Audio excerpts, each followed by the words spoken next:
با گذشت 4 روز از مناقشه خونین در مرز تاجیکستان و قرقیزستان، مقامات تاجیکستان هنوز آمار زخمیان و قربانیان را اعلان نکردند.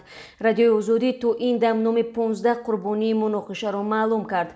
محمدالله رجبعلی زاده، افسر 26 ساله دسته تعینات مخصوصی وزارت کارهای داخلی تاجیکستان، جسورجان سویرقولов مرزبان، ساکن 28 ساله دهه قلعچی عظیم نویه دیوشتیچ، حسن اکبرов مرزبان، ساکن 31 ساله دهه علویدین نویه فرخور، صلاح‌الدین گدویف 28 ساله، فرمانده یکی از زیدبانگ‌های نویه مسجد، شیرعلی رحمتزاده، سرباز قسم مرزبانی اسفره، سفرنبیев، سرباز قسم مرزبانی اسفره، نیکروز غفورov، سرباز ساکن دهه دهبید جماعت قره‌طاق شهر ترسونزاده، بختیار محمودov، ساکن دهه نیمن جماعت سرخ شهر اسفره، اومیجان یوسوفov، ساکن جماعت اوفچ قلعچه نویه باباجان غفورov، حکمتالله محکمov، ساکن جماعت چورکو 26 ساله، ابراهیم خان هاشمزاده، ساکن محله نوآبادی جماعت چورکو 26 ساله، صابر وهابov 51 ساله، جماعت چورکو، منوچهر قلندرov 40 ساله، جماعت چورکو، دلیر اشونov 33 ساله، جماعت چورکو،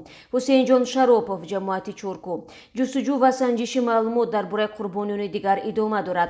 وزارت تندرستی تاجیکستان از پیشنهاد همگونه معلومات درباره تعداد زخمیان و مجروحان خودداری میکند.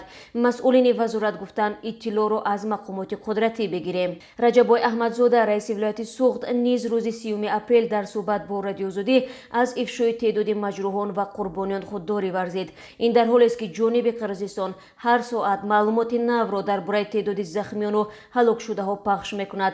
طبق اطلاع آخر در مناقشه مرزی 154 شهروند قرقیزستان زخمی شده، 31 نفر جان باختند.